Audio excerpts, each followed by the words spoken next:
Good morning, everybody. You are tuned to Computers 2K now on the Nissan Communications Network. I'm Amnon, your host for the next couple of hours, along with Nick. Good morning. Good morning. Good morning. And Katie's here. Good morning. And Gal is here. Good morning, everyone. Spence is still in Alaska, and I talked to him this week, and it's going to be another month before he comes back, just so everybody knows. Damn. And he wants you to get in touch with him, Gal. Our I'm number almost is beginning- 919-518-9773. Computers 2K Voice on Skype. And this morning's show is made possible by VMix Software and is sponsored by Tom Sinclair of Live Streaming Gear. I'm almost beginning to think that Spence doesn't exist. He's just a ghost in the wind. No, he exists. Yep. Anyway, so what's going on? What's on everybody's mind? Well, the big story has got to be Apple, right? You have that in your notes? About what? The huge security exploit?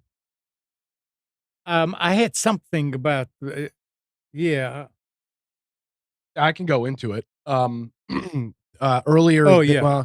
Middle of this week, I guess it would be probably Wednesday or Thursday. Apple released a set of security updates for iPhones dating back to the iPhone 6, which is pretty old in terms of active phones. Fifth generation iPads, iPad Air 2 and later, iPad Mini 4 and later, and iPad Pro and the last generations of the iPod Touch. So a lot of different devices with this. Apple indicates that whatever vulnerability it is or was would allow remote code execution and essentially could potentially give somebody full, complete, and total control of your device through web content. So this is a pop-up on a website like we were talking about a couple of weeks ago with Amnon, your wife Kathy's iPad with the click this thing to clean up and all this other stuff. Somebody seems to have figured this out, and it also affects Mac computers as well, OS X computers that are running Monterey, which is the recent OS, and then Big Sur and Catalina through the Safari browser. So this seems to be a Safari exploit because it's happening through web browsers, and that is the default browser on OS X and on the iPhone. I guess if you don't use Safari, you might skirt away from it, but you should still update your device either way.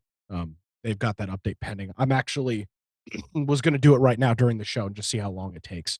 So that's the big stuff from Apple this week. I think that's big news because whenever I talk to somebody that's a super Apple fan, they always talk about how secure it is and you can't mess it up or whatever, but it sounds like it's vulnerable like everything else. Well, the interesting thing about this and what they said in their press or their release, they say, quote, it may be actively exploited. So this isn't one of these, we talked about a big exploit, last week or the week prior, that was done at DEF CON. So it was, they had let the company know beforehand, here's the exploit, they patched it. Apple is indicating that this is an in the wild exploit that's going on right now. So that's pretty big. I agree. Well, So I just So started my just- update. We'll see how long it takes. Just so we'll put things into focus. If you remember early day jailbreaks, right? Mm-hmm.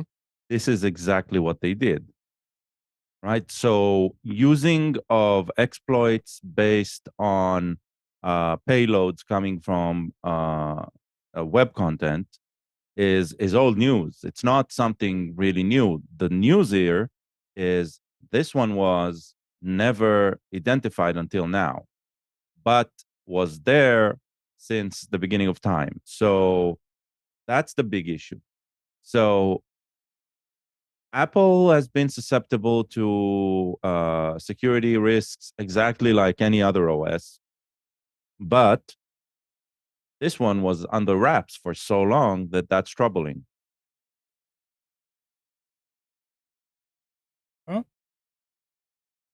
The thing is that they recommend everybody update. Yeah, that's the big thing to take Yeah. away from this is if Yeah. you've got any of those devices, you'll have an update pending. I know some people are hesitant. This is definitely one you'd want to do. And don't click on any shady links.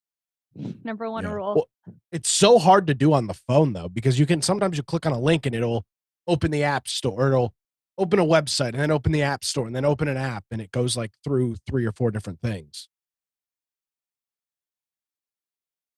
All right. So talking about Apple, there's another interesting story. An Apple AirTag led to the arrest of an airline subcontractor accused of stealing thousands of dollars worth of items from luggage at Florida airport. Giovanni De Luca, 19, was charged with 2 counts of grand theft after authorities recovered the stolen items from his home, the Okaloosa County Sheriff Office said. Authorities said a traveler reported last month that her luggage never made it to her destination. The items inside were worth about $1,600, she said. And she said that there is an Apple AirTag has been in her luggage and showed that it was on Cathy Court in Mary Esther, about 50 miles east of Pensacola. On August 9th, another traveler reported that more than $15,000 worth of jewelry and other items had been taken from his luggage. Okaloosa County Sheriff's deputies investigating both suspected theft cross-reference dusting Fort Walton Beach Airport employees who lived near Cathy Court and found De Luca at his home. He was arrested August 10th. The item reported missing on August 9th were recovered, and De Luca admitted to rummaging through someone else's luggage and removing an Apple AirTag, removing it. The woman's luggage has never been found. So it helped one of them get her stuff back. And these guys are getting kind of smart. So he already rummaged through somebody else and removed the AirTag. I've never seen really an AirTag. That's kind of the goal. It's not a thing that you typically. I've got one. In fact, Yeah, I do the exact same thing. I've got an AirTag and I put it in my luggage whenever I travel. Okay, but here so it is. let me go get it. Now that they're getting kind of smart and removing it because they say, "Oh, that's an Apple AirTag." I was thinking, Of course, yeah. Is this It looks something? like a casino coin. Okay. It's small. Is it plastic? No, it's yeah, metal it has- plastic. Can you Well, yeah, it decorate has- it? Decorate it Yeah, so but you it don't want to will. cover it completely. I mean, with paint. Yeah, No. you don't want to cover it completely with paint. It's still RF. You still want it to be. Why Oh. would you paint it? I mean, just something It wants so to it doesn't camouflage look it. like it anymore. You put it into different clothes. So you say, oh, well, you that's, could put. There's cases they sell for it. You yeah, could but I cut it mean, in a these little guys are case. looking for them. That's the thing. Well, yeah, but and so I'm you wondering- paint it. It's still going to be. They're still going to wonder what the hell this cylinder, this little coin Yeah. thing is in your. Okay, your here's luggage. here's an Apple tag, and I have it in a case like you were just talking about. And it's just a little disc. It's about the size of a quarter. It's a Okay. little bit bigger than a quarter. All right. And it's a little thick. Honestly, it's almost like a button. But they're not really massive. And what you could totally do is, and I haven't gone this deep into it because I don't ever stuff anything valuable in my luggage. But what you could do is if you have one of those luggages that has a fabric liner, you could cut a little slit in the fabric liner and shove this thing in there. And then just tape it over maybe or whatever. And there you Yeah, go. that's another way of doing it. Do you have to charge those, Katie? Yeah, but it lasts a really long time. In fact, I got this about a year ago and I have yet to charge it. It still works. But How do you charge it? it's a wireless charger. So Okay. if you've got an Apple Watch, it charges the same way. Gotcha. The little charger disc, you can just stick it on there and it charges. Gotcha. But like I said, I haven't charged it in a year and it still sends me notifications. It goes, I'm "Oh, gonna you're pick one not of these near up. your luggage. Ah, did you know Yeah. this?" And I'm like, "Yes, I know. I'm gonna pick one of these up. I honestly, it's great. It helped me a lot. Like, my luggage hasn't been stolen or anything like that.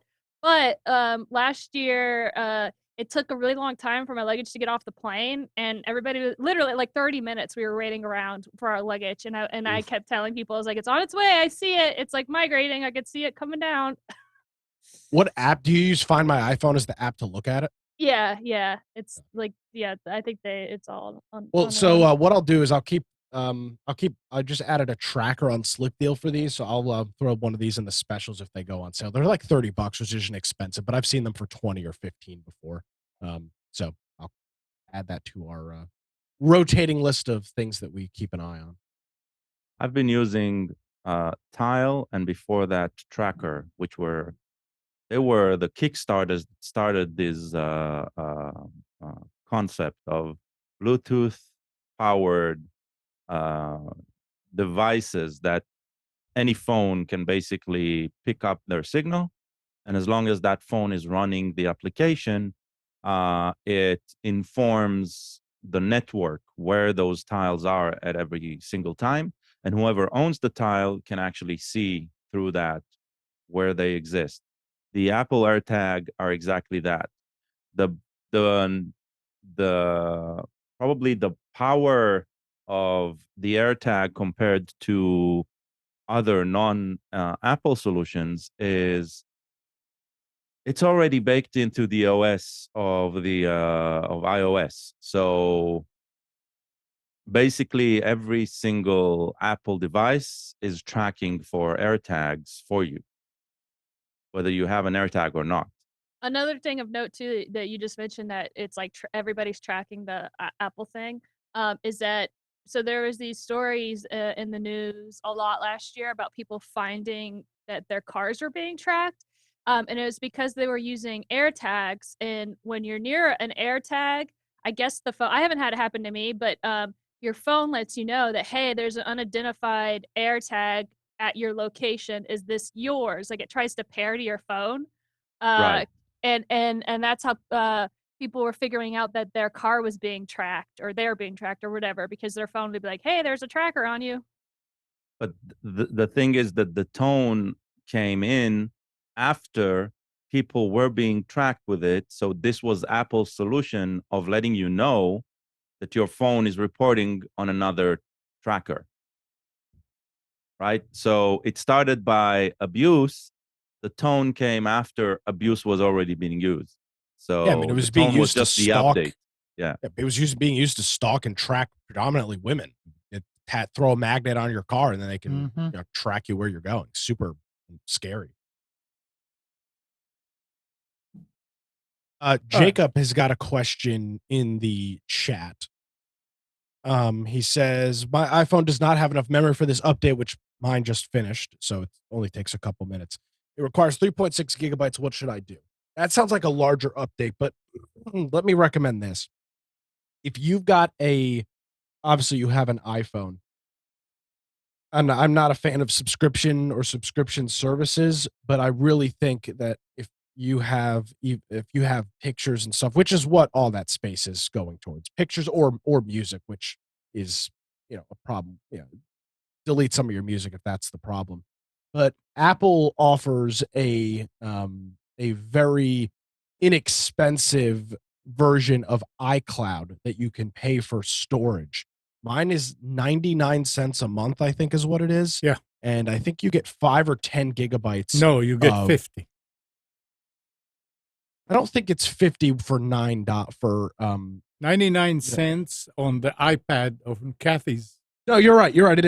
You're right. It is 99 cents, and you're right. It is 50 gigabytes of iCloud plus storage. It's $1 a month, $12 a year, and it will back up all of your pictures and things on iCloud.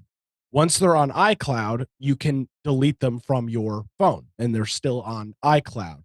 I had this problem on my old phone before I updated and got more storage, and it's videos that really kill you. You have a bunch of, maybe you're saving Snapchat stories or Instagram reels that you're taking and you're saving them to your camera roll. While the videos aren't very long, 4, 5, 6 seconds, you had a couple hundred of those up there and you've got gigabytes worth of video. So get the iCloud Plus for $1 a month, back up your stuff on there, and 50 gigabytes worth of picture storage is an incredible amount. And then you can delete some of that stuff from your local device. And then you should be able to get enough room to update. And That's what there's really the only other option is to sync through iTunes, but that is so degraded at this point. I don't think I'd recommend it. That's not something Apple even recommends anymore. The other benefit, I guess, it also backs up your settings and stuff. You can do that, right? Yeah. Well, iCloud does that for free, where you can restore your device. Oh, okay. So that's part of the free iCloud, but for iCloud Plus, okay, it's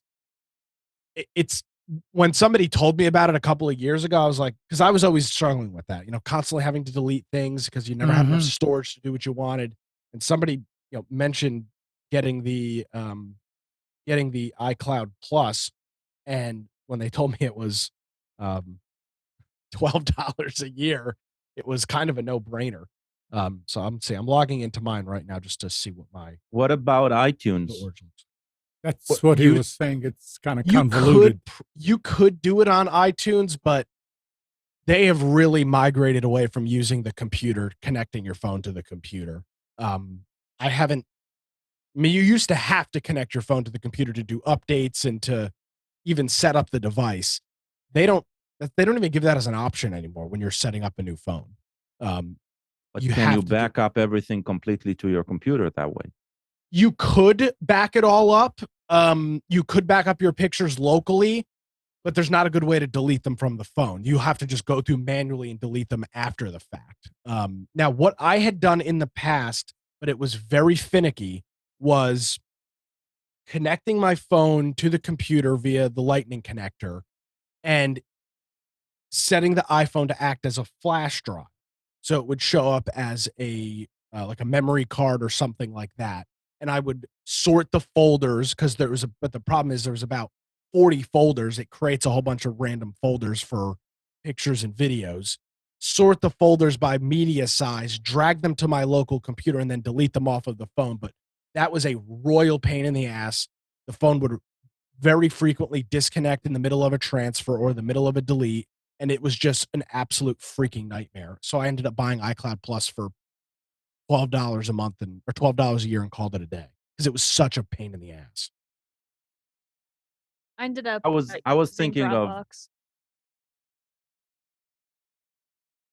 What's that, Katie? I said I ended up using Dropbox. So I ran into a similar issue with my old iPhone. I had an iPhone 7 Plus before I upgraded to an iPhone 12.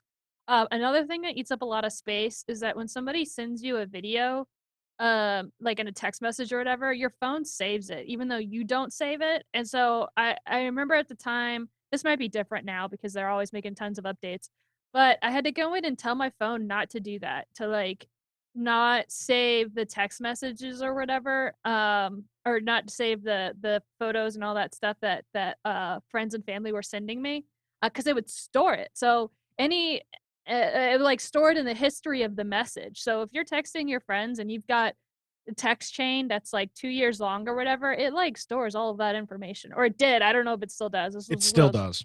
Okay, yeah. So I had to like go in and be like, no, stop doing that, because literally it was like 10 gigabytes of just useless like videos that were years old that I didn't need anymore, that I didn't save, but my phone saved for me in case I ever wanted to go back and see it.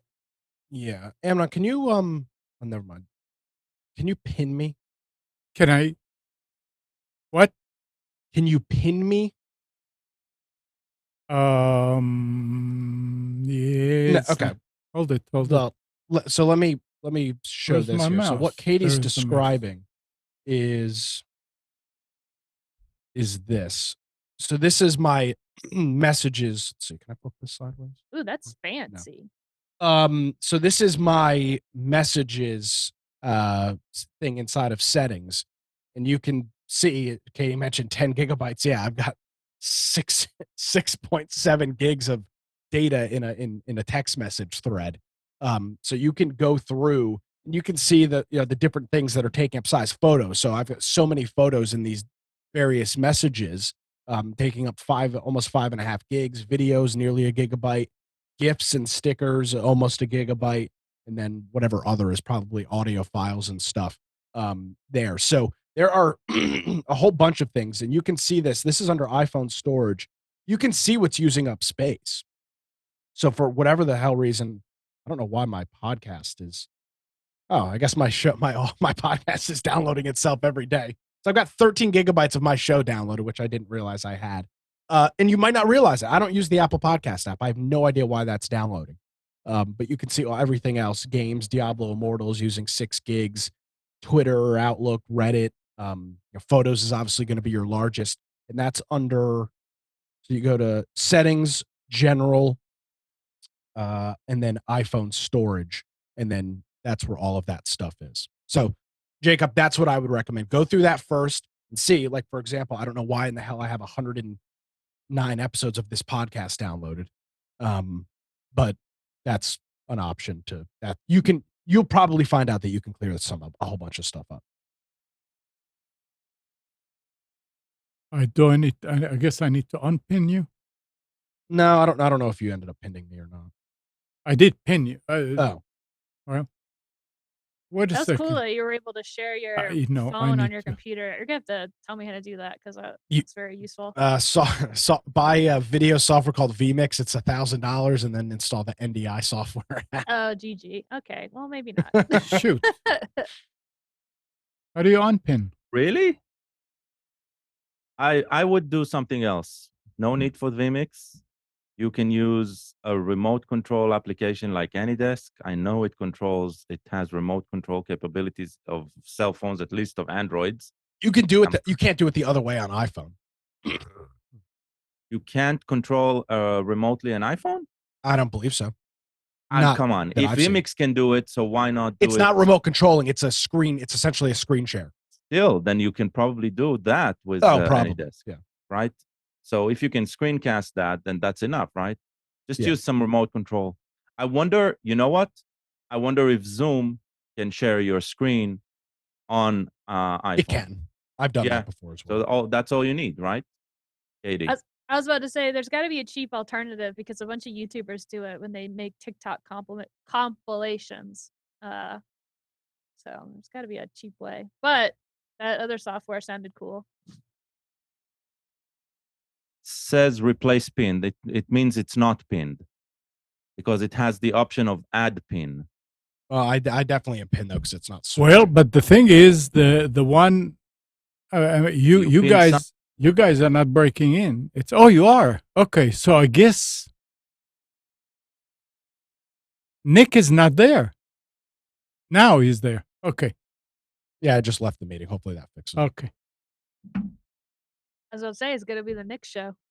No, I already have enough The Nick show. No, there's a Nick show every day of the week. Yeah, apparently I've got 13 gigabytes worth of the Nick show on my freaking iPhone that I didn't know about. So thanks, Jacob. I just went in and turned that off. I don't know why that was doing that. That's one of the examples of technologies like, you like this? Do you want this? I know you like Well, it. I did Let me subscribe to it, so- download it. Yeah, I set it up so I would get a notification every day just so I could make sure that the podcast I publish it's posted. So I get a notification every day. I didn't realize it was automatically downloading it every day. So yeah, the more you know. All right. Netflix. Netflix isn't planning to let users of its new ad-supported tier download shows and movies to their devices for offline viewing, according to code found inside the company's iPhone app, removing a feature that customers enjoy on its regular service. So you no longer can download stuff and say, okay, I'll watch it later. If you have the ad supported, which is $1 cheaper, something like that. That's so stupid because if they're worried about the ad stuff, then just have them download the episode with the ads in it. So That's right. I don't. It's dumb. They also said there was something there that they are going to block ad blockers, so you couldn't do away or even skip ads. Yeah, good luck with that. Well, Yeah, that's that's impossible because there'll just be an ad blocker for the ad blocker to the ad blocker. Say that again 3 times. Ad blocker, ad blocker, ad blocker for the ad blocker.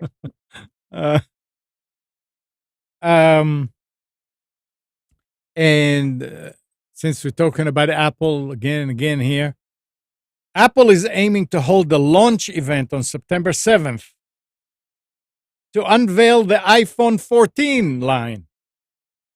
Whoa! I Rolling can't wait out- for a higher number in the iPhones.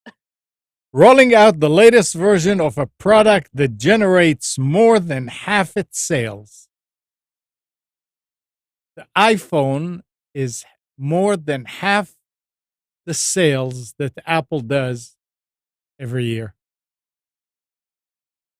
That's because they Think made it so about that the this. battery dies after 2 years. I think there are a lot of people out there which we call the Apple fanboys, and always want to have the latest I thing. no longer call them fanboys. What do you call them They now? are Lemmings? no, but maybe Lemmings is a good way. They have no choice at this point. No, come on. You if They're you so just tied into it. They've purchased so much to the ecosystem that they won't make the decision to switch off because it means one, getting used to a completely different system. Oh no. Right. Wait. I'm not saying switch. But if you just got an iPhone 13 6 months ago or a year ago, you don't need to upgrade to the iPhone 14. I mean, your iPhone 13 is still valid and bleeding edge kind of.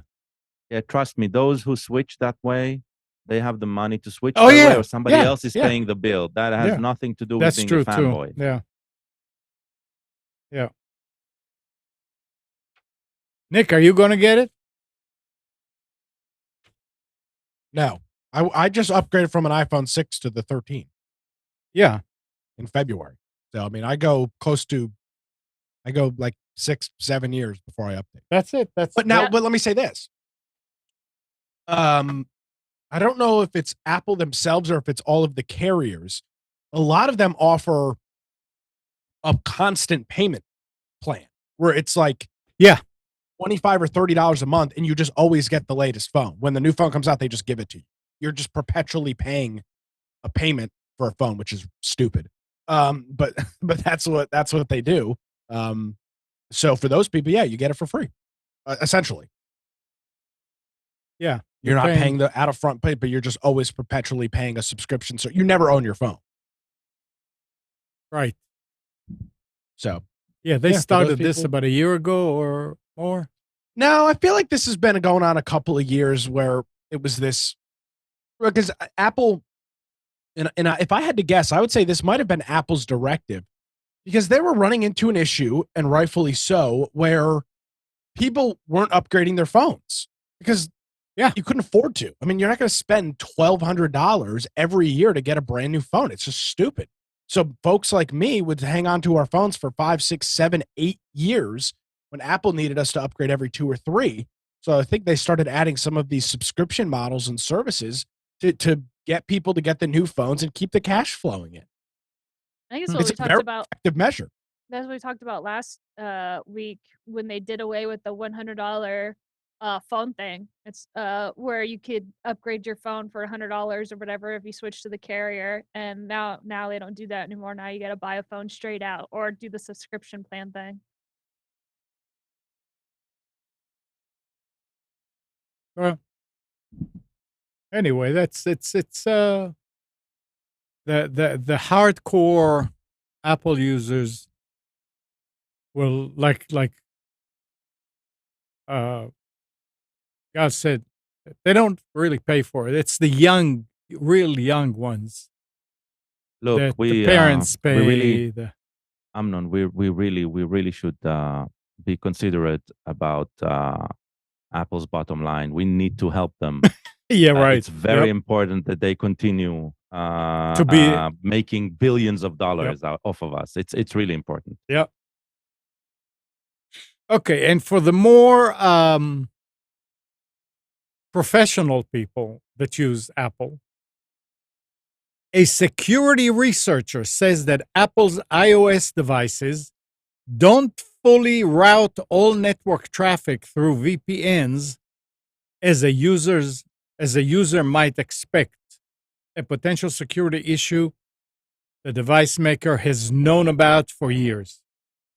Michael Horowitz, a longtime computer security blogger and researcher, put it plainly in a continually updated blog post. VPNs on iOS are broken. Any third-party VPN seems to work at first, giving the device a new IP address, DNS servers, and a tunnel for new traffic, he writes. But sessions and connections established before a VPN is activated do not terminate, and in Horowitz's findings with advanced router logging, can still send data outside the VPN tunnel while it is active. So it's almost like you have separate streams of data when you're connecting to your workplace, let's say. You have one VPN. Amnon, I think you do not understand. Horowitz doesn't understand. That's a feature. That's by design. Yeah, and if they knew about it for because whatever is feeding Apple's metadata collection, right? Yeah. They don't want it to stop. So what if you want to use VPN? It's their phone. You're using Apple's phone. I guess you're not allowed to choose what to do on Apple's phone. That was never the deal. Well, I would agree with the guy. He's correct. I doubt that it's different in Android. In Android, although I have from my experience, I was actually assuming that would be the case in Android, and it never worked for me that way. So it did break whatever existing connection was already there. So I'll give you an example where you would want a VPN and have it bypass. You can cast, and I'm guessing that's where Apple's decision. That's why I'm thinking it's actually by design. So when you cast to a screen, you're casting on the local LAN, right? And so you're casting on the local Wi-Fi connection that you have. Now, if you switch on a VPN, do you want those local connections to drop? My guess is that was a decision on the network stack. to allow local connectivity to continue. Now, probably they need to break any external connectivity, but keep the local connectivity in. So maybe that's where it comes from. But in any way, I know that in Android, when you switch on the VPN and you have a local connection established before that, that connection will drop. Okay, so but it drops when you establish VPN, not after you drop the VPN. No, the moment you switch on the VPN, it'll drop. And you check that. Yeah, I had that dubious experience. Yeah. Okay. I actually wanted it to stay on, but I couldn't. All right, that's interesting. VPN that's not VPN all the way. Look, it's easy. Switch on the VPN. Switch on the VPN. Switch on airplane mode, and then disable airplane mode, and you're safe. Because new connections will go through that VPN. You're talking about Apple, how to Apple? solve the Really? issue with Apple, Oh. right? You switch on the VPN, then everything is supposed to connect through, everything new is supposed to connect through the VPN. Then you switch on airplane mode, which kills any existing connection you have because it switches off any transmitter, right? The data transmitter, the Wi-Fi transmitter, everything. So you switch on airplane mode, then you switch off airplane mode. Your VPN is still on, so that will reestablish. That's it. You're home free, right? Sounds like it, yeah. Yeah. It's simple. So that's why I'm thinking it's actually by design. But I'm guessing most people, or even, and if Apple comes back and says, look, this is by design, right? Then what will happen is that these VPN applications, they'll probably just prompt you. Make sure you switch on airplane mode, then switch off airplane mode in order to make sure that the VPN works. It seems reasonable to me, but I'm a techie, so I'm screwed in the head, right? I'm okay with technical instructions.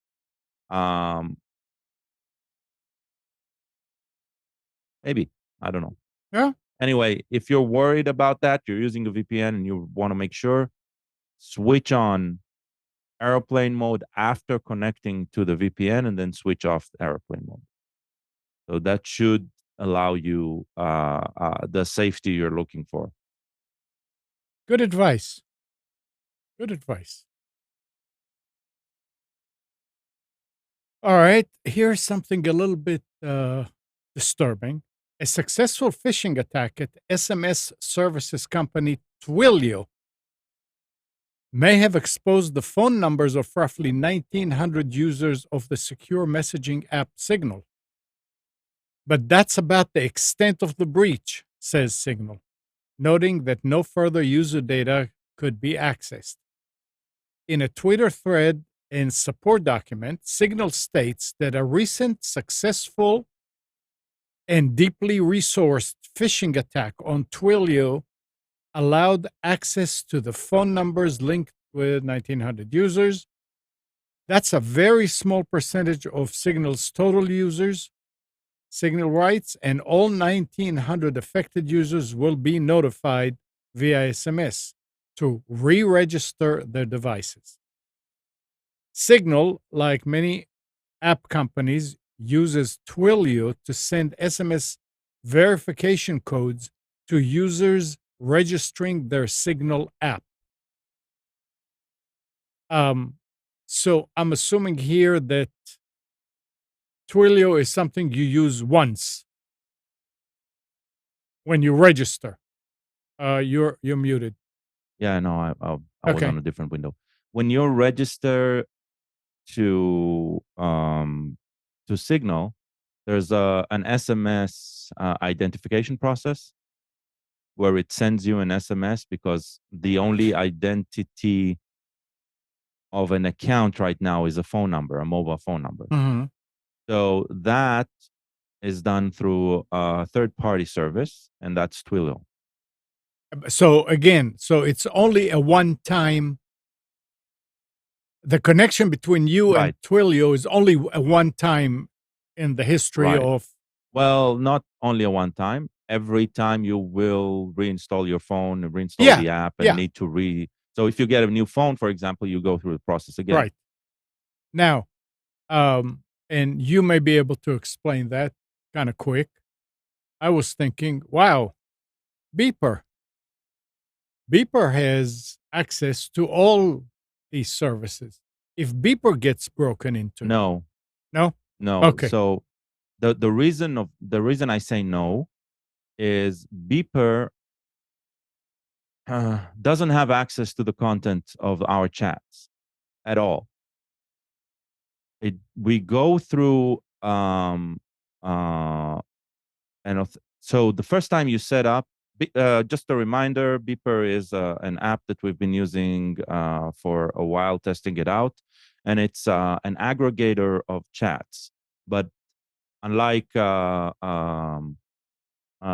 previous aggregators like this, it takes on a completely different approach. Anyway, I won't go into that Yeah, approach. let's But not. what We Beeper can talk does, about it later, but right now, I mean, I'm trying to get the so- guy to join us, to join a Okay, a so call, there's nothing because to I worry think about. that'll be good.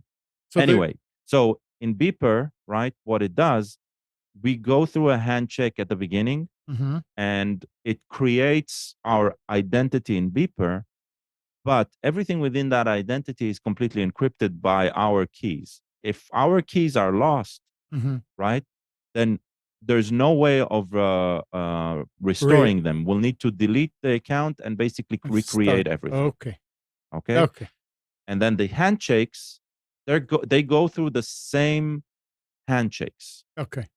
So those clients can be hacked, right? I'm not saying it can't, but only during the establishing point, right? So only when we re-authenticate and stuff like that. After that, it's encrypted. Okay. All right. It was just something that I saw it and I said, All right. Nick, you ready for specials? Yeah.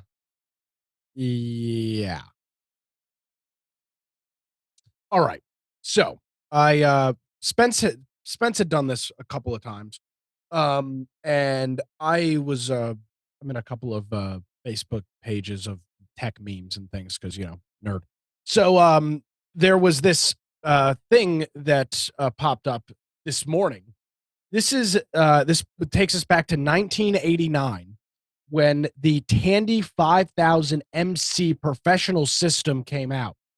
Now, this thing was a whopping $8,500 when it came out in 1989, which I did an inflation calculator on.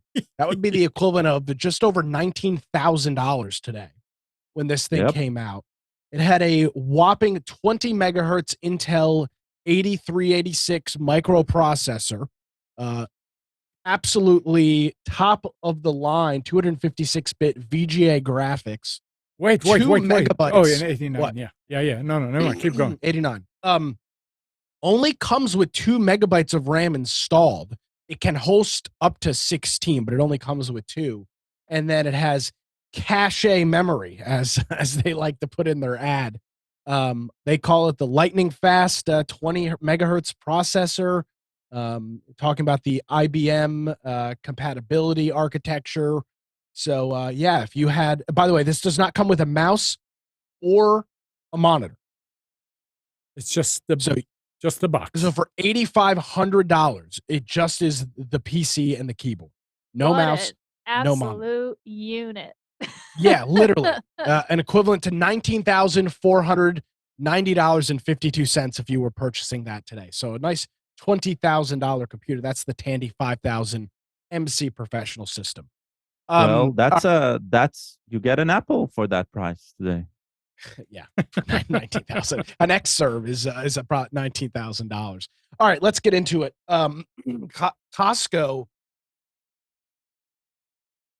continuing to have seemingly the best deals on electronics that I can find anywhere.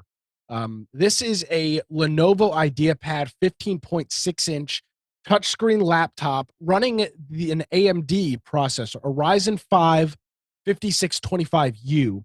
It's a 1080p display on this, 12 gigabytes of memory, which is a pretty sizable amount for a laptop. 512 gigabytes of SSD storage, backlit keyboard, Wi-Fi 6, Bluetooth 5, and Windows 11 Home. It's normally a $700 laptop. You can get it for $200 off over at Costco. And this next guy, this is Katie just said this is a unit of a computer. This is a unit of a computer. This is a Lenovo Idea Center 5. This is their workstation class computers that they sell for engineering and things of that nature. But it would also make a pretty ball-in gaming PC. This is running an Intel Core i7 12700. That's the top of the line Intel processor that you can get as of right now. It's also rocking a GTX RTX 3060 for its standalone discrete graphics card. 16 gigabytes of memory, which seems a little disappointing. It should be 32 for the price. And it also has a 1 terabyte hard drive to store maybe games on, and a 512 gig SSD for your boot drive.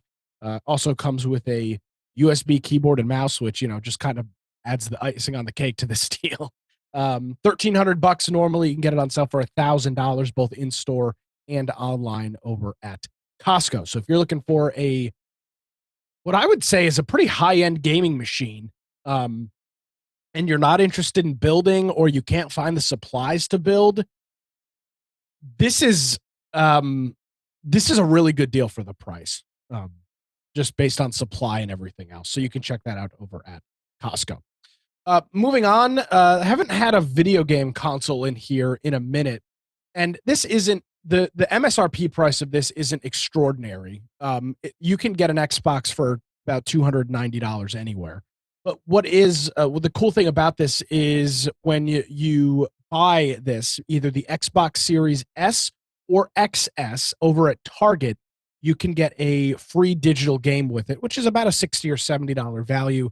The games include Red Dead Redemption 2, F1 22, Star Wars Jedi Fallen Order, Far Cry 6, Madden 23, Lego Star Wars, or WWE 2K. So if any of those games interest you and you were looking to get an Xbox, you get a free game doing this. You'll find that over at Target. Click the link in the specials and it shows you the process, the steps you need to select to get that. But you'll find that over at Target. And over at Amazon, we've got a Vizio 65-inch M Series 4K QLED HDR smart television.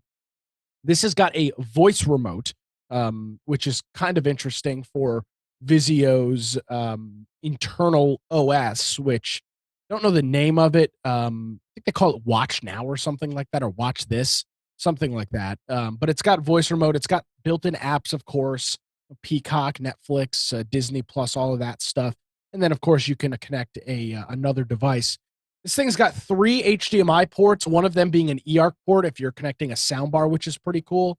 And it's also got composite inputs, which I always like to point out. A lot of folks have got a retro video game console, or maybe a DVD player or a VCR that they use every once in a while to watch something older, like a family video. A lot of newer TVs just do not have composite or component inputs. This one does, so you can connect that. It's got optical audio out, RCA audio out, and Ethernet as well. You'll find this over at Amazon. It's normally $679. You can get it for $538. Again, that's a Vizio 65-inch QLED. And if you're a gamer, it does have AMD FreeSync. So you presumably could use this with an AMD video card as a gaming monitor. It's a little bit large for its size, but it does support that. So that's something you might want to check out as well. Moving on, as more and more folks get newer laptops, USB-C is a lot of folks are really playing with USB-C for the first time, especially on laptops. And what one of the cool things with USB-C is that you no longer have to carry around a bunch of different power bricks if you've got USB-C devices. So this is an Anker 735, which is a 65-watt USB-C charger. This will provide enough charging to charge a MacBook or an equivalent Windows-based laptop. You can also charge your iPhone or another Windows-based or an Android phone that's got USB-C, and you can also charge AirPods or anything else there remotely. So it's got 2 USB-C ports and then a USB Type A port for charging something that doesn't have USB-C, but it'll provide 65 watts. They claim that this will charge literally everything from MacBook Pros down to Galaxy Note tablets. So if you're got a couple of USB-C devices, ditch all the power bricks and just throw one of these in your bag, and you can charge up to 3 devices. You'll find this. It's normally $59, which is what you'll find it as if you click on Amazon, but there's a promo code, Linus Tech 025, where you can get it a little bit cheaper. There's a whole bunch of different versions, larger ones as well, wall chargers. All of that is on the Slick Deals link, which you'll find in our specials. And for some reason, Gateway continues to pop up. Seen a couple of their things the past couple of weeks over at Walmart. And here they are again. This is a different model, though. Hey, Nick. This is the Gateway 15.6-inch ultra slim notebook running an AMD Ryzen 7 with 8 gigabytes of RAM. It's a Ryzen 7 3700U, so it's not the top of the line or even the newest Ryzen processor. It's got the AMD Vega graphics built into it, so you might be able to get some minor gaming done on this thing as well. It's normally on sale it's normally over at Walmart for $400, $425. You can get it on sale for $299. You'll find that over at Walmart. You can get it in lovely aqua blue or gray. And of course, it's got that fantastic cow Gateway logo. It'd be the envy of everybody at the coffee shop when you pull out the Gateway laptop. So you'll check that out over at Walmart. Do note something, Nick. Yeah. I mean, first of all, that laptop is a steal, right? That price tag on it, it's amazing, but it cannot be upgraded. The memory cannot be upgraded, soldered onto the board. So this cannot be converted to anything else except what there's on it. So just keep that in mind. But for school or for something like that, this is better than any Chromebook or anything, because the hardware here is a beast. So it's got backlit keyboard. I mean, it's so obviously it's kind of funny to joke about Gateway, but looking at the pictures now, I haven't touched one of these in person, so I don't know what the build quality looks like. And pictures, as we know, can be very deceiving. But this thing, it doesn't look like a piece of crap. And it's not, this is normally close to a $500 laptop. So I'm sure it's not the highest quality thing in the world, but as Gal mentioned, for $299, I mean, this thing it's got a USB-C port. It's got an HDMI, full-size HDMI out. It's really hard to beat this for the price. It actually looks like a pretty decent computer. And the color. Yeah. Oh, yeah. And the color, absolutely. Yeah. It matches my lovely blue eyes. This so you can is, check that out. Pun intended, a gateway drug. Yes. There you go. It is a gateway drug to much crappier computers. So you can check that out over at Walmart. Next up here, I've never heard of this brand before, but it is an Amazon choice and a #1 bestseller on Amazon. The brand is called Powlight, POW Light, and this is a large 12 outlet, 8-foot. It's got an 8-foot cord attached to it. Power brick, a power protector. It's a power strip with the surge protector. It's also got 4 USB Type A ports, which can do 5 volts at 2 amps. So you can power a Raspberry Pi with that. You can power, a lot of folks have LED lights in an office or under a TV stand. You can power those with anything that takes 5 volts. You can charge a phone or something with it as well. You can, pretty much anything that you can do with 5 volts, you can charge on that. Plus 12 outlets. They say it supports up to 1,200 joules in terms of power protection for the surge protection. It's got mounting holes on the back, so you could mount it under something or on the side. Pretty good deal for a power strip. You'll find that over at Amazon for $14.86. Pretty hard to beat. There's a 15% coupon that you clip when you add it to your cart, and you can check that at Amazon. And second to last here is a Logitech headset. This is a gaming headset. This is the G43 or 435, the 435. This uses the Logitech Lightspeed technology that they use for their keyboards, which has the same amount of latency as a cable. But the Lightspeed technology that Logitech has no additional latency than a cable does.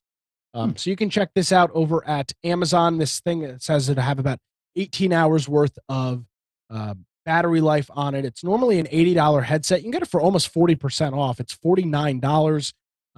And it's got a built-in microphone. It's got both Bluetooth and Logitech, so you can connect a phone to it or something like that if you are maybe taking it to the, I don't know if it's a gym device, but if you're maybe walking around the house and want to listen to something, you can do that, and that's over at Amazon. And finally, had to throw this in here. Who doesn't need a $450 hair dryer? This is the Dyson Supersonic hair dryer. I watched a couple of videos on this morning. All of the women I watched testing this out, I don't know if they were being paid by Dyson or not. I didn't dig that far. They all indicated this is the best hair dryer they've ever used. So take that for what it's worth. It's normally $429. If you sign up for a My Best Buy members account, which is free, you can get this for $344. So you're saving nearly $80 on this. Still a $345 hair dryer. But for obviously Dyson makes good stuff, and if you are in the if you're in the market for an expensive hair dryer, I would say you're probably best off buying a Dyson. It comes with a nice traveling case and a nice Dyson brush, which is like a $120 value that it comes with as well. So check that out over at Best Buy. And that is specials for this Sunday. Nick, did you talk about that? Yeah, you did. Yeah, no, hold on. Yeah, I missed one thing. Hold on. I missed the JBL speaker. Right. Yes. Yeah. Thank you. I have this speaker. It's the JBL Charge 4. This thing sits in the shower. It sits on the shelf in the shower. It's water resistant. I take it to the beach. It's been submerged in water before by accident. This thing is an absolute monster of a speaker, and it is on sale over at JBL. It's normally a $180 speaker. I think I spent $120 when I bought it, and it's on sale for just let's see, what is it actually on sale? It's on sale for $91. Now, when you go to the JBL website, it'll say $139.95. Click add to cart, and then the price drops to $91. If you need a nice, portable, powerful speaker, this is a great speaker to have. And it also has a USB type A port so that you can use it as a power bank. Let's say you're out at the beach all day and you've drained your phone, but you've still got juice left in your speaker. You can actually charge your phone with it. It's got an aux input and it charges via USB-C. I can highly, highly recommend this JBL speaker. This thing has been an absolute rock. It's been thrown, dropped in the water, out of the water, in the sand. And this thing is just an absolute beast of a speaker. So you can check that out at JBL's website. It says that it can link to another speaker. Yes, yeah, it has a mode. There's a button on the top that looks like a you know when you play Uno, the reverse card where it sends the thing in the other direction. It looks like that. And you can apparently pair a couple of these things together. I've never tried it. I don't have another one, but that button is on top, so you can link a couple of them together. Apparently, it's a really, really nice device. So you're saying, right? Let's assume that connection works. And So do for away with your $200, we can get a stereo system that can Correct. function each on its own, and it's water resistant. You're going to have to get rid of your Sonos. No, I'm actually thinking of portable, like on the road or Mhm. something. That's what I take mine to the beach. It sits in the shower Yeah. with me because I listen to podcasts and stuff when I take a shower. So it sits in there. And then when I go to the beach, I throw it in my car. And then when I get to the beach, I just toss it down in the sand, turn it on. And it just works. Does Does it have just an a really rugged an audio device. jack? It does have an audio jack as well. It has a 3.5 millimeter as well. Awesome. Can How- Yeah. confirm that the price is $91.94 because I just bought one. Boom. There you go. It is. I've had a couple of cheap, crappy speakers, and about 2.5 years ago, I was like, all right, I'm done with these little chintzy bullshit Bluetooth speakers that you buy on Amazon for $30, and they don't hold a charge, and they're just crappy quality, and the pairing doesn't work. This JBL, I mean, if you've spent any time dealing with audio, JBL is one of the Top. premier audio brands still after all of these years. And last week I had one of their larger speakers, or 2 weeks ago, one of their larger speakers, which I said I hadn't used. This is the one I use each and every day. So yeah, check it out over at JBL's website. Pretty Nick, just stop your head. How big is it? Oh, if you can, What would you say? I mean, a foot wide, 6 inches wide. Stall for a minute, and I'll go grab it. It's like a large coffee cup, Oh, like the ones you buy in Starbucks. I don't know. You know, I don't go like to an Starbucks. insulated coffee cup like that. It's What is kind of dumb though is that it doesn't have free shipping and handling, because it's $11 to ship to North Carolina, wherever it's coming from, and I'm like, okay, this thing is like almost $100, and you can't offer free shipping and you handling. already completed the purchase. No, Then wait on it, because I want to buy as well. So we'll just Oh, okay. we'll That just buy sounds good. together and just split the difference. Oh, okay. I like it. Yeah. I like the So- way you're thinking. So here it is. It's not a small speaker. Oh, okay, and It's not anything crazy. I heard Gall mention something about a coffee cup.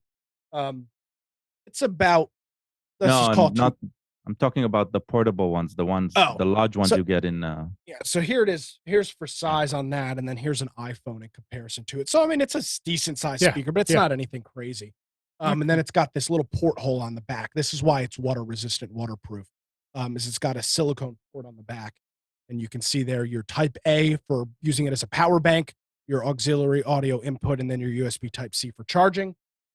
Up on top, you've got your power, Bluetooth, volume up and down, and then this button right here is that JBL Connect button that Gal was talking about to link multiple speakers, and then this is a play, pause, and then skip. So that's what it's got. It powers right up. It's that's it. It's a really nice Bluetooth speaker. I don't know what else to say. I have the Slick Deal add-on, and when I go to the JBL site, it also shows the JBL Link portable Bluetooth. Any experience with that one? No, the That only one one is I've even ever used cheaper. is the Charge 4. They have the Charge 5 out now, which is their new one. But I mean, and you can buy that as well. I've just been really happy with this one. Interesting. Yeah, JBL makes a whole bunch of cool speakers. Them, Sony, and there's one other brand that makes like a good rugged portable speaker. And it's not Bose. Sony, JBL. I went through this rabbit hole a couple of years ago and just was going back and forth and back on them. I think back then you were asking about the Anchor speakers. Yeah, and I was going to use those at home. Yeah. And then I decided that was a stupid idea, and I'm glad I didn't waste my money or time on those because I wouldn't have used it. But yeah, when I was digging back and forth, I went to a whole bunch of different stores and touched all the speakers and felt them, and I was just really happy with the JBL. So there you go. Check it out. Specials. Do it. Thanks, Nick. Thank you. All right.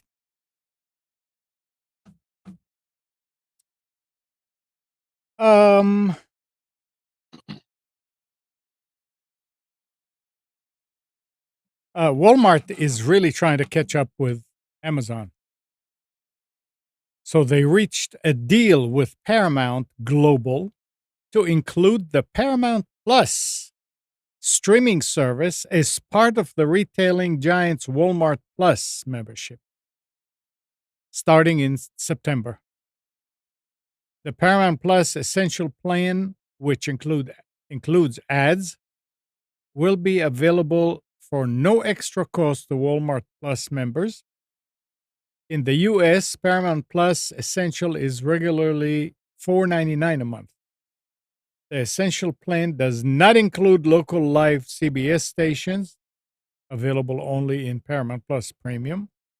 or $9.99 a month. But it does provide NFL and UEFA Champions League games. Paramount Plus Premium. Yeah. God, these companies are so incompetent. Yeah, well, It's just, you talk about confusing. yeah, I Paramount know. Plus It's Premium. it's. I mean, it's It's because the plus is free. I know, but it's like it is the South Park joke from years Yeah. ago when welcome to the big mega superstore, excellent good deal place. And I mean, it's literally what it is. These companies all do it. It's unbelievable. Yeah. But the thing about all this, where's the other? Listen to this. The amount of time U.S. audiences spent watching online TV surpassed cable for the first time ever. I read that this week. Yeah, that's a very interesting story. Subscribers to services like Netflix and Hulu accounted for 34.8% of all TV consumption in July. This is from Nielsen. That edged out cable TV that was 34.4. Doesn't matter. I mean, it's minute, but it's still. Broadcast was distant 21.6%.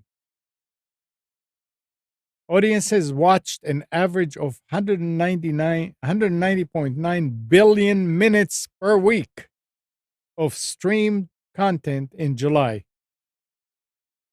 That passed the tally for April 2020 when people were stuck at home because of the pandemic. While consumers spent almost 23% more time streaming, cable and broadcast viewing slumped. Interesting. Insider tip on this is like a random fact about Paramount Plus. So I pay for, or I did pay for Paramount Plus. That's the ad version.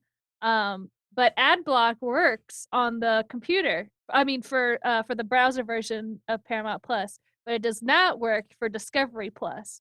So I use uBlock Origin as my block extension or ad block extension. But it will block the ads in Paramount Plus, but not block the ads in Discovery Plus. But I also say too that when I go and I cancel my Paramount Plus, because I just keep it to watch certain shows, and when the shows are over, I cancel. But they had some really good deals where I went to go cancel, and it was like, oh, we'll give you a month for free, and I was like, okay, so I left it, so I kept it, and then it added the extra month, and then I went and I canceled again, and they're like, oh no, don't do it, and so I did it, but then I came back later for another show that started up, and they're like, oh, we'll give you $2 a month for like the next 3 months, and I'm like, okay. so I must think it's like a love-hate relationship, but I'm just like, okay, give me more deals. But I actually enjoy Paramount Plus. They have pretty good content. I can't say that with a lot of other streaming services because I've dabbled in a bunch of them, but Paramount Plus I keep coming back to. So Well, on the other side of this story, there's another one. It says, it is gradually getting tougher for streaming video companies to hold on to their subscribers as consumers who are flooded with options weed out services they don't need at any given time. exactly what I do. Yeah. So it says some 19% of subscribers to premium services, a group that includes Netflix, Hulu, Apple TV Plus, HBO Max, and Disney Plus, among others, canceled 3 or more subscriptions in the 2 years up to June, according to new data from subscriber measurements from Antenna. That is up from 6% in the 2-year stretch ended in June 2020. The average rate of monthly customer defections among premium services in the U.S. was 5.5 in July, up from Defections? They call it defections. Like, you go from one service and you say, I don't want you, I'm going to go to another. Trying to escape Soviet Russia like a defection. Let me ask this. they expect me to be loyal Right. subscriber, right? Yeah. Are they loyal to me? No. They're loyal to themselves. Shut up, slave. Don't ask those questions. Shut up and pay. Many households signed up for multiple streaming services a few years ago as options in the marketplace proliferated. Subscription prices were lower, and the pandemic boosted demand for in home entertainment. Slowly but surely, they have gotten more choosy and frugal. Some consumers cancel subscription when they finish a hit series on a service, then switch to another that has something else compelling. So it's just like, you go to this restaurant and then you go to that restaurant, and you don't keep paying for the restaurant. You want something different. So yeah. Exactly what I do. I hop around from the services because I go from show to show. Yep. That makes you a defector. We used to call Good. that internet hopping too. Well, in the early days with dial-up, I mean, people would just go to this company, use it for 3-4 months, then go to the other company because it makes no difference. You get the internet. By the way, go ahead. this is actually interesting. Back in the day in Israel, same thing, right? Yeah. But at one point, they created a service, the phone company, that you would dial in to their number. Mm-hmm. You will be presented. So you're hooking up to the network, sort of to their internal network only. Through that, you get a web page with a menu of choosing the ISP, and then they would charge you either by the hour or by the minute. I don't really remember. Wow. But you could choose. So you had one number you called, right? But then you would choose which ISP you're using during that call. Interesting. Was there anything like this here? No, I don't remember anything like that. Yeah, that was amazing. I don't remember anything. That was like, probably it was popular for 1 or 2 years only before either ISBN was the name, and ISDN, either ISDN or and a couple of years after that, ADSL started really tough. For the longest time, ADSL was the best connection. I know here in the state, ADSL never really picked worked up. good. Yeah. But for the longest time, ADSL was the best option out there. Cable was struggling compared to ADSL. But yeah, the progression was different than here. So it's interesting tidbit from the past. Yeah. Neat.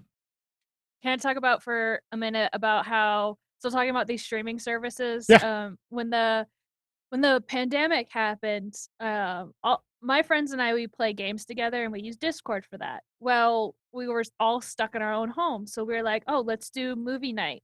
And so we started it between all of us combined. Somebody had a subscription to like every service eventually through all of our powers combined. So we would watch different things. Whoever had the account for Netflix at the time, whoever had HBO, we would watch whatever. And we would do that through Discord, because Discord, you could share your screen. And when you share your screen, it would share your audio, and it was great. And we would watch movies, and it was fantastic. Well, we were all using Chrome at the time.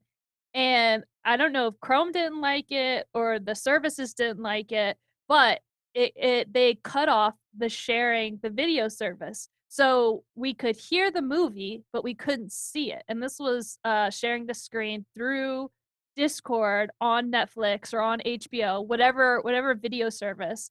And so we thought, oh man, maybe this is something wrong on our end or computers, blah, blah, blah, blah. No, they started blocking it because everybody was sharing it. So we said, screw Chrome. We switched to Firefox, and we haven't had an issue since. So it really peeved us off that they were blocking sharing content, like sharing videos with us. I don't know. It just made us really angry. So now I haven't gone back to Chrome because they blocked that because it was stupid. This is the modern day copy protection. Like HDMI has got HDCP, high definition copy protection. That's the equivalent to that. It's just a black screen, but you could hear the audio. Yep, that's exactly what was going on. Very common. Yep. So we were like, buy Chrome, and we all switched to Firefox. Interesting. Very interesting. Talking about stuff from the past. Who was it? Shoot, come on. Sounds like something out of an urban legend. Some Windows XP era laptops using 5400 RPM spinning hard drives can allegedly be forced to crash when exposed to Janet Jackson's 1989 hit Rhythm Nation. Yes, I read about this. Yeah, I saw a TikTok on it. People were holding up their laptops to speakers, and the Janet Jackson song was blaring, and the screens would just go black. Interesting. But Microsoft software engineer Raymond Chen stands by the story in a blog post published earlier this week, and the vulnerability has been issued an official CVE ID by the Meter Corporation, lending it more credibility. According to Chen, it was originally discovered by a major computer manufacturer, and it can affect not just the laptop playing the song, but adjacent laptops from other PC companies as well. Can you explain how that happens? Well, Like, they explained a second. A specific hard drive model at issue, again from an unnamed manufacturer, would crash because Rhythm Nation used some of the same natural resonant frequencies that the drives used, interfering with their operation. Anyone trying to independently recreate this problem will face several obstacles, including the age of the laptops involved and a total lack of specificity about the hard drive or computer models. The CVE entry mentioned a certain 5400 RPM OEM hard drive is shipped with laptop PCs in approximately 2005 and links back to Chen's post as a primary source. And while some Windows XP era laptops hard drives may still be kicking out there somewhere after almost 2 decades, it's most likely that most of them have died or of natural causes. So that's how this is happening. And it says these hard drives those that are working would still crash if they were exposed to another device that was playing the song. Well, yeah, because it wasn't software; it was noise. It was Yeah. frequency and harmony Yep. that was causing it. So one of the workarounds, because I sent this to our buddy Sean earlier this week because I thought it was hilarious. One of the solution was an audio filter that was physically put into the audio chain that would filter out that specific frequency that would cause the hard drive to crash, literally crash. So pretty funny. Is it a permanent crash or is it just you have to reboot? No, it's not a permanent crash. It's not a head crash or anything. It's destroying the hard drive. But it's just causing the drive to essentially lock up and crash. Yeah. Interesting. Yeah. Interesting.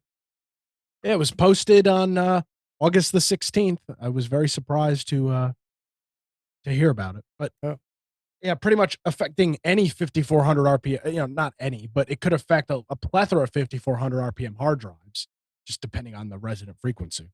Pretty interesting issue. Yeah. Now people are probably sitting somewhere trying all kind of different music to see what else can we crash. Oh yeah, absolutely. Well, why is it happening now and it didn't happen before? It's not happening. Microsoft just released the blog post about it. Yeah. That's why. Oh, okay.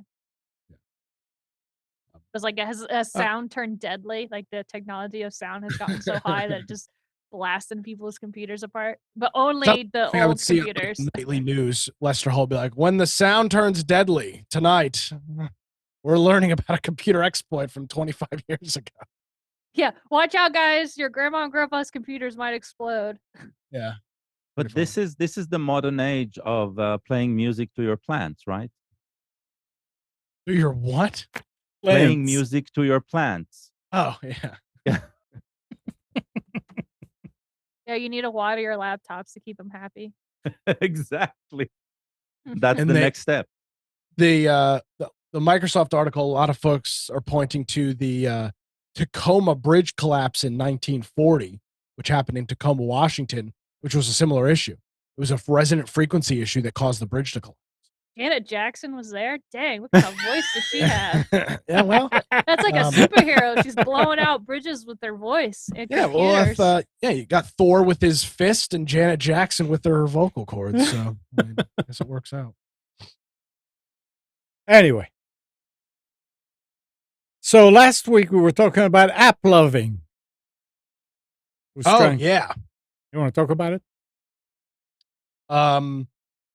They tried to buy Unity for $94.50 a share, I think, or something like that, or $98 a share.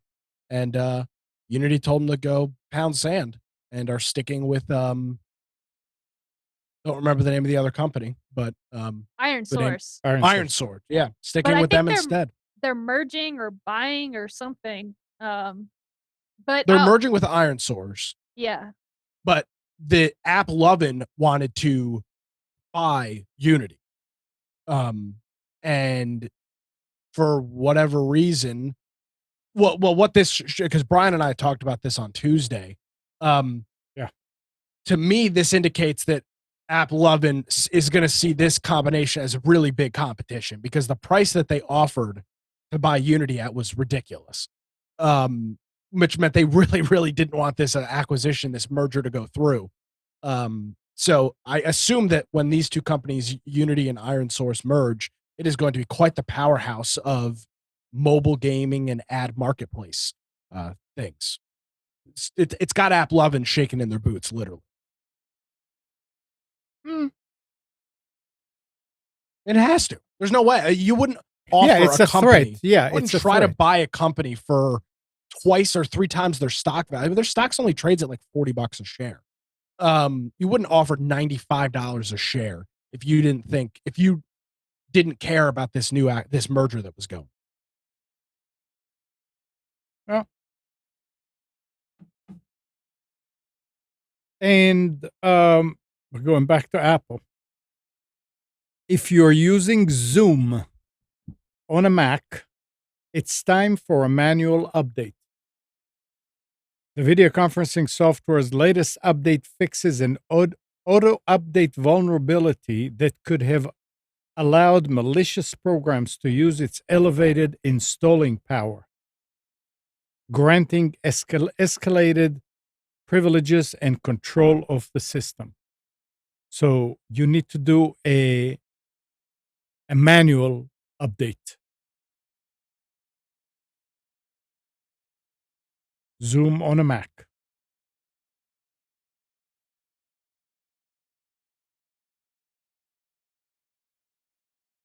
What else you got, Amnon?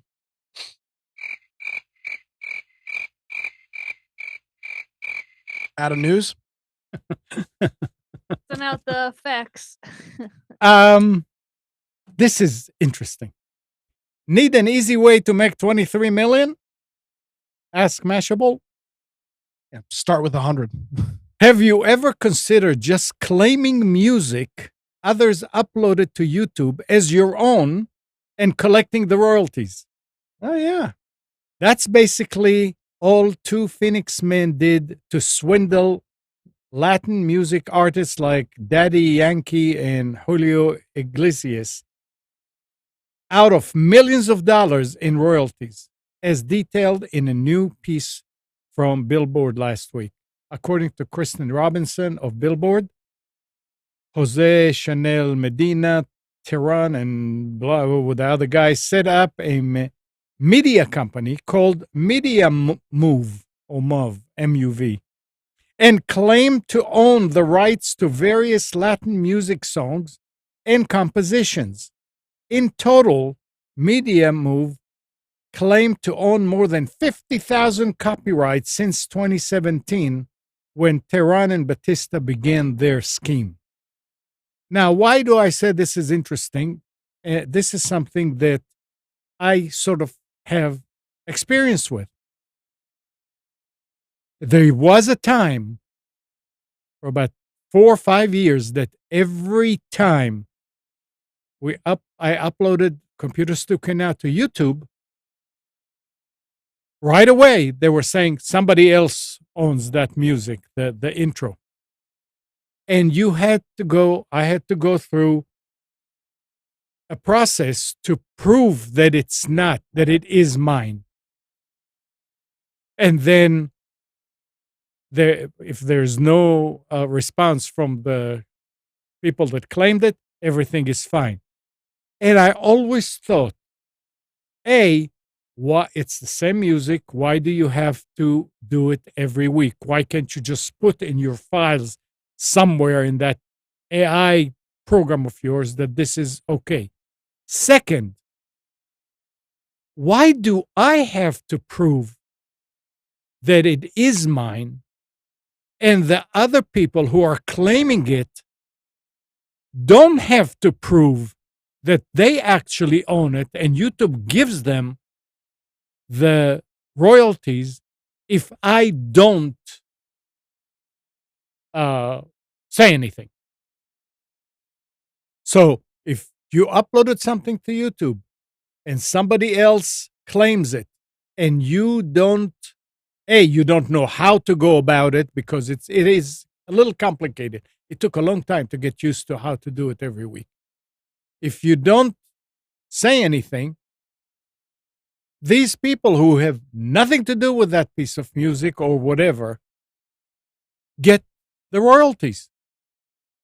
Why doesn't YouTube make say, hey, you said that it's yours? Well, prove to us that it's yours.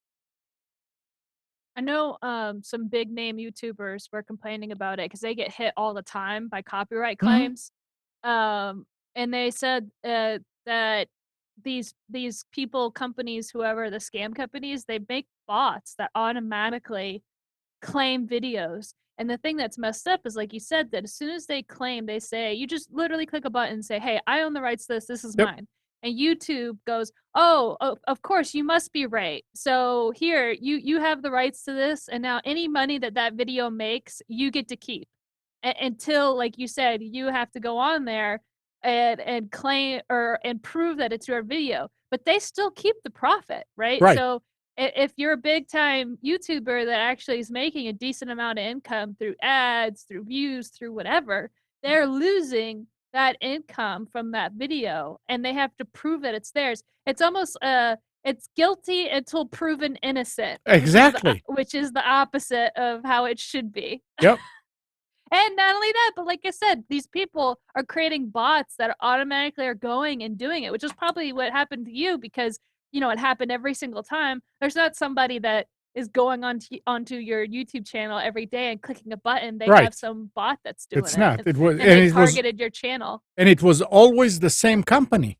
Exactly. And what's really frustrating, as was probably frustrating with you, is that it was going for such a long time that YouTube wasn't even like blocking them. I feel like after maybe 2 or 3 times of it being like a false claim, YouTube should ban that account. Like it's I don't know, it's a problem that's been going on for years, Yep. and I know it's what's actually caused a lot of big YouTube streamers to jump ship to other platforms because they're tired of dealing with it.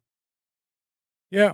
In the last few weeks, I started getting notices that there is a copyright claim on something, and it is a program that we ran here on Nissan Communications probably 7, 8, 9 years ago. I don't know, Carry something Cafe.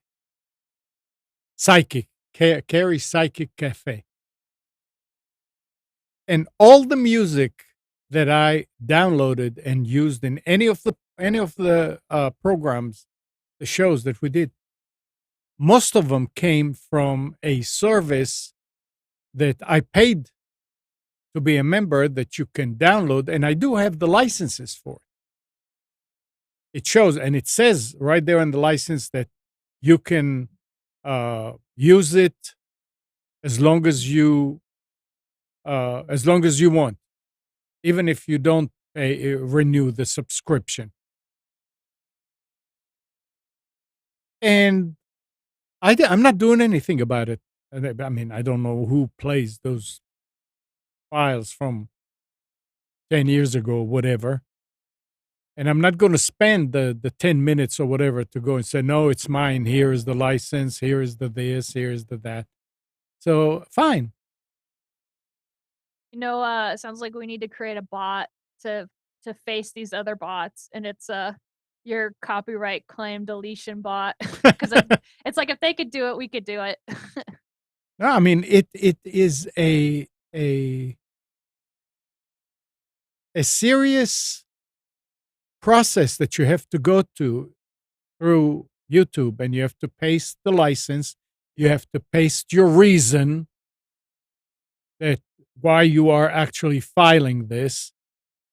You have to show which show it is. And I can't remember. There were a few more things that you have to do, and then you submit it. But they tell you it's not a copyright strike against you. You can't. It's not like if you playing something that is copyrighted music, like music piece, and you say this is here. It does not count against you, but they get the royalties if there are any. See, that's what's so messed up. Like, they shouldn't automatically get Right.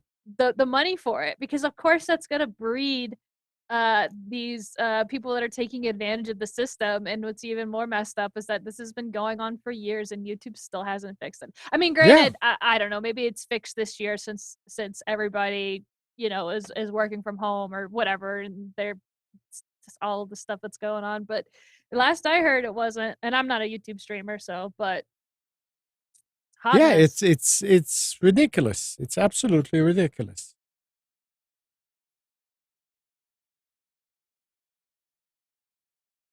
I can always look at something, Gary. It's nice to see you with your own name. Another story here. We talked last week about in-app browsers. Remember, Gal? It says, beware, in-app browser is a good rule of thumb for any privacy-conscious mobile app user, given the potential for an app to leverage its hold on user attention to snoop on what you're looking at via browser software. It also, controls. But eyebrows are being raised over the behavior of TikTok's in-app browser after independent privacy research by developer Felix Krause found the social network iOS app injecting code that could enable it to monitor all keyboard inputs and taps, aka keylogging. TikTok iOS subscribes to every keystroke, text inputs, happening on third-party websites rendered inside the TikTok app. So this can include passwords, credit card information, and other sensitive user data. What we talked about last week was that they can track you across the web because you're in their browser. But now it looks like this is malware. This is a keylogger.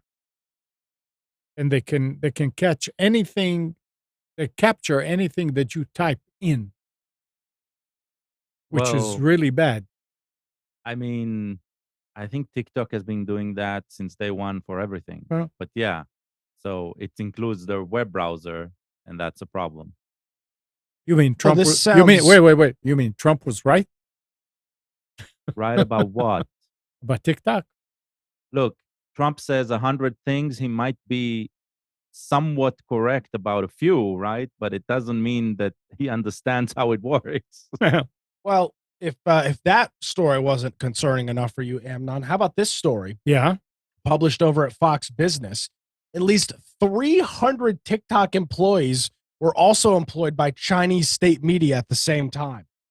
They claim that 300 workers at TikTok held positions at Chinese state media, and were working for both TikTok and Chinese media at the same time. Right. They needed a second job because they Yeah. couldn't. Yeah. Remarkable. Interesting. I cannot believe the United States has not outlawed TikTok. It really makes me honestly believe that it is completely intentional at this point. Now, Gal, if you, and I know you like to tinker, Kraus, that developer, followed up by launching a tool called inappbrowser.com. In-app, one word, inappbrowser.com, that lets mobile app users get detail of code that's being injected by in-app browsers by listing JavaScript commands executed by the app as it renders the page. He warns the tool does not necessarily list all JavaScript commands executed, nor can it pick up tracking an app might be doing, tracking an app might be doing using native code. So at best, it's offering a glimpse of potentially sketchy activities. So if you want to go look at that, So that's not enough. It's interesting. Yeah, There are a lot yeah. of sites like that. But remember, the problem is that the app logs it not through web traffic, right? The app has its own analytic back channel that sends back everything. So, yeah, specifically for TikTok, it won't help. You won't see that happening. Well, it's just kind of scary. Well, the Chinese government has all of my information because I use TikTok. Oh wow. And I don't really care. But that's just me. When did they do away with widgets on Windows? Was it Windows 7 or Windows 10 I that said mean, no more widgets? I remember it was Windows 11 and 10, they introduced something like widgets, just differently in their news Okay. feed or something like that. I It's like remember it there never was- went away completely. I remember that I had a few widgets with Windows. Yeah, it had to be Windows 7 that shows, the CPU usage and things like that. And when upgraded to 10, it didn't work anymore. And when you went to look, it said, nope, no more of these widgets. Yeah, and there's a way to activate it. I It's guess. just But you listen, better not. It's just a security breach waiting to happen. But here it is. Microsoft is rolling out taskbar notification system to its Windows 11 widgets this week. That was last week. While the weather widget returned to Windows 11 earlier this year, it's largely been a static experience that displays a sunny icon when the weather is good and an umbrella icon when it's raining and sucks to be outside. That's all changing this week, as Microsoft is now adding live animations to this taskbar widget. All Windows 11 users will start to see these new widget notifications in the coming days and weeks, thanks to an update to the Windows Web Experience Pack that powers Microsoft Widgets feature.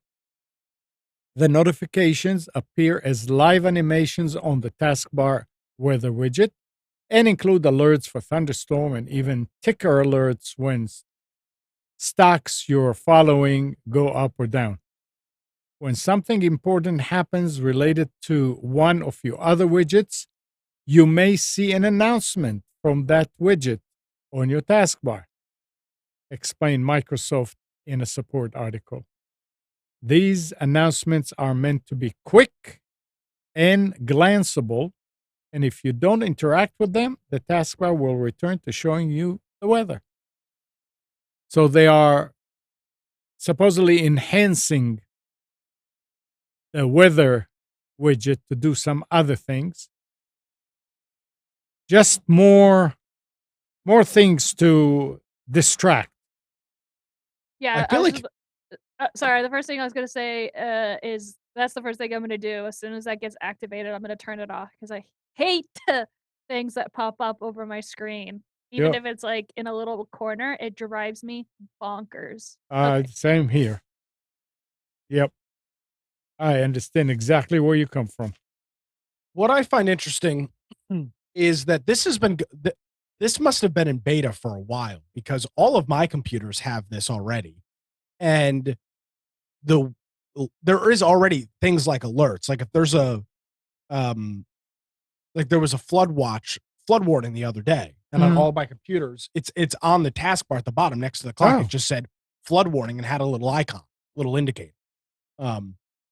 So I wonder if this has been to like rolled out to certain users for. I know there was something in you right click on the taskbar. It has news and interests, Yeah, and you can switch it off, which I switched off on all the computers. But when it's on, I mean, you move your mouse and it gets up there, and half the screen is being taken by what is that in the beginnings? What is this? So yeah, that may be what you're talking about, Nick. But it's interesting that they're bringing more things into Windows. yeah. I think some of that stuff is useful. Oh. And you can always turn it off. It's not like they're forcing you to keep it on. I think it's kind of neat to have. It's not obtrusive. It's not over anything. It's just on the taskbar next to the clock, which is, predominantly wasted space anyway. Still, so. it takes wanna your turn it off. eyes. It breaks your concentration many times, and I don't know. Yeah, but again, it's if they don't abuse it and they use it to say if it's useful things like there's a severe thunderstorm warning. Yeah, well, then I think it's actually pretty useful. Yeah. All right, it's almost time. Katie, do you have anything here you want to talk about as far as animation, VRs, whatever? Nothing Anything? crazy. I did hear something that kicked up some controversy, I guess, depending. Unity apparently was going. I don't know if they actually got the deal or not, but they got a big government contract, or maybe they're aiming for military stuff. And depending on, I don't know, it was kind of, it stirred up some things because people were like, "Oh no, are they gonna focus on, these big military things now and come away from the game stuff or what?" And I'm kind of like, whatever keeps the company going, because I know that Microsoft sold or had a big government contract with the military, and they gave or sold a bunch of HoloLens to them for their military Right. stuff. Yeah. So I don't think it. I mean, who knows? I don't think it affects me either way. As far as like a Unity user that does it as a hobby to make indie games, but we'll see. That was the biggest thing that I think I heard last week. All right. Nothing too crazy. Hey, Gal, anything new? Streaming, cord Not cutting, that I know of. home I mean, automation.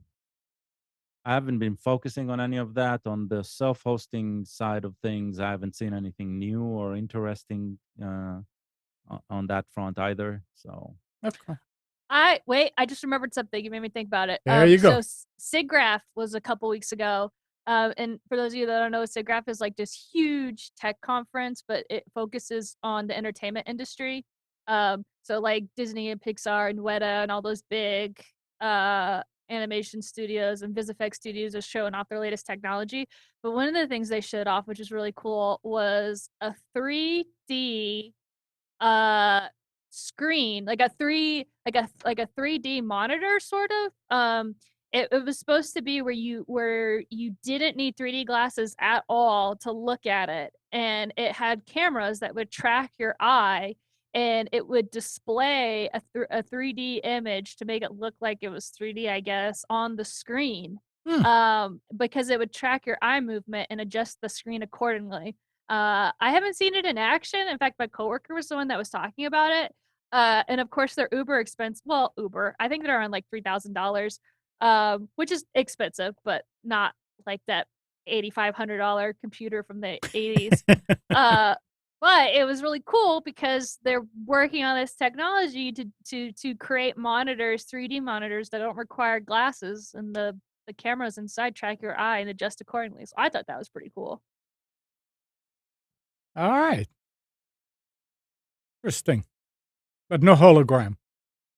No, I guess they're heading that way, in that direction. Holograms kind of scare me, holograms, quote unquote, because right now what they have for hologram technology that they're selling to the public are those really thin poles that have a bunch of LED lights on them, and they spin really, really fast. And they spin so fast you can't even see it until the lights come on and it shows. It shows like the object, and it looks cool, but like it's like you want to go touch it, and then you're gonna get your hand whacked off. Because it's still a rotating blade of lights. And then that's my first reaction is I want to touch it. And I'm like, I can't touch it. But if they turn that into a screen where I could touch the screen and not get my fingers chopped off, I think that's a plus, even if it costs $3,000. Oh. All right. Nick, anything Nada. to add? Nope. All right. All right. Well, so I guess that's it for today. Thanks, Katie. Thanks, Nick. Thanks, Gal. And good morning, Kathy, Hannah, Nabil, Mac, Norm, Dana, Dina, Eleanor, Sarid, Yaakov, and Yael. Thanks, everybody, for tuning to Computers 2K Now. We hope you enjoyed and maybe learned something from our time together. Remember to practice safe computing. Back up your hard drive and update your virus scanner. We'll be back here next Sunday at 9, but you can always reach us at computers2know.com. And remember, Monday through Friday, 6 to 9 a.m., Nick is on 980 The Wave and 107.9 FM in Wilmington. You can tell your Echo device to play 980 The Wave and listen to him live.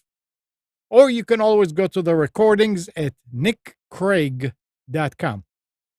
And Tuesday at 7 p.m., Nick and Brian do the Infection Podcast, which is a podcast for survival games and gaming news on Twitch. So 7 p.m. Tuesday evening, twitch.tv/Infection Podcast. See you next week, everybody.